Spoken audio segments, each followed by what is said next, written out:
Hello guys, இன்றைக்கான மகாநதியில் என்ன ஆச்சுன்னு தெரிஞ்சிக்க நம்ம சேனலை சப்ஸ்கிரைப் பண்ணுங்கள்.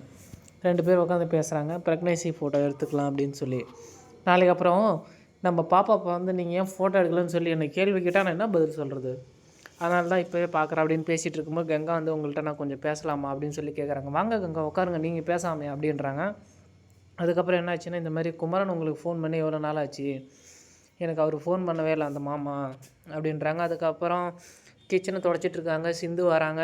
சிந்துவை பார்த்துட்டு மேலே ஏறி துடைக்க சொல்கிறாங்க. துடைக்க சொல்கிறப்ப கண்ணாடி பாட்டில் ஒன்று இருக்கும், அது கீழே உடஞ்சோடனே அசிங்கமாக திட்டுறாங்க. அறிவில்லை உனக்கு, இப்படி தான் உடப்பியா, அண்டை வந்த வீட்டில் இப்படி தான் பண்ணுவியான்னு சொல்லி பேசிகிட்டு இருக்கும்போது அவங்க அம்மா அடித்தோடனே அழுவிட்டே போகிறாங்க. காவேரி போய் ஆறுதல் சொல்கிறப்ப அப்பா வாங்கிட்டு போன கடனுக்காக தான் நாங்கள் இருக்கோம், இல்லைனா நாங்கள் போயிருப்போம், எங்களாலே ஒன்றும் முடியல, இல்லைனா அண்ணனை எதாவது பண்ணிடுவோன்னு மிரட்டுறாங்க, உங்களுக்கு கஷ்டத்தை கொடுக்கணும் எந்த வகையிலையும் நாங்கள் ஒன்றும் இங்கே வரல அப்படின்னு சொல்லி புலம்புறாங்க, அழுகுறாங்க. அதுக்கப்புறமா விஜய் போய் எல்லாத்துலேயும் விசாரிக்கிறாரு என்ன ஆச்சுன்னு. இல்லை ப்ரோ, எனக்குமே 4 நாள் ஆகுது அவர் கால் பண்ணி பேசி, ஆனால் அங்கே இருந்தவங்க வேலைக்கு போகவே இல்லை அப்படின்னு சொல்லி எல்லோரும் சொல்கிறாங்க. அப்படி இல்லைன்னா நம்ம நேரில் தான் போய் பார்க்குற மாதிரி இருக்கும், என்னாச்சு நம்மளை தவிர வேறு வழியே இல்லை, தெரியாத ஊரில் நம்ம போய் என்ன பண்ண முடியும் அப்படின்னும் போது அழுவிட்டுருக்காங்க இவங்க. அதை பார்த்துட்டு காவேரி ஆறுதல் சொல்லும் போது விஜய் படிக்கட்டிலேருந்து இறங்கி வர்றார்.